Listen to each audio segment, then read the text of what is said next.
वनरक्षक प्रशिक्षण संस्था आणि जिल्हा प्रशासकीय प्रशिक्षण संस्था येथे सदिच्छा भेट देत संबंधित अधिकाऱ्यांनी विविध विकास कामांचा आणि प्रशिक्षण उपक्रमांचा सविस्तर आढावा घेतला। तर पाहूयात आजची सविस्तर बातमी।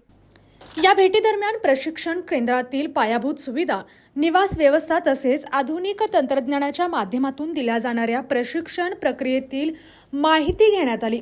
यावेळी प्रशिक्षण अधिक प्रभावी आणि पारदर्शक करण्यासाठी ई-ऑफिस प्रणालीसारख्या आधुनिक तंत्रज्ञानाचा अवलंब करण्यावर विशेष भर देण्यात आला।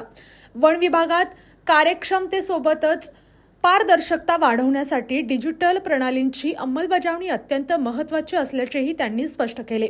तसेच वन संवर्धनासोबत स्थानिक नागरिकांना रोजगाराच्या संधी उपलब्ध करून देणे हे शासनाचे प्राथमिक उद्दिष्ट असल्याचे सांगण्यात आले।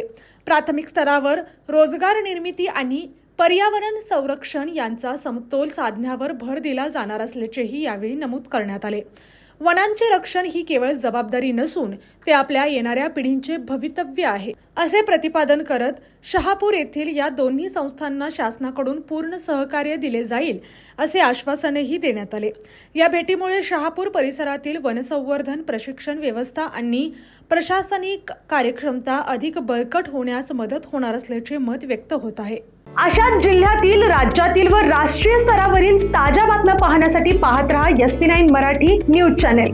या चॅनेलच्या माध्यमातून विविध क्षेत्रात उल्लेखनीय कार्य करणाऱ्या मान्यवरांच्या प्रेरणादायी मुलाखती तसेच महत्त्वाची माहिती आणि घडामोडी आपल्यापर्यंत पोहोचवल्या जातील। अशा नवीन बातम्या आणि माहिती मिळवण्यासाठी चॅनेलला लाईक करा, शेअर करा आणि हो, सबस्क्राईब करायला विसरू नका। पाहत रहा SP9 Marathi, your time your news. धन्यवाद।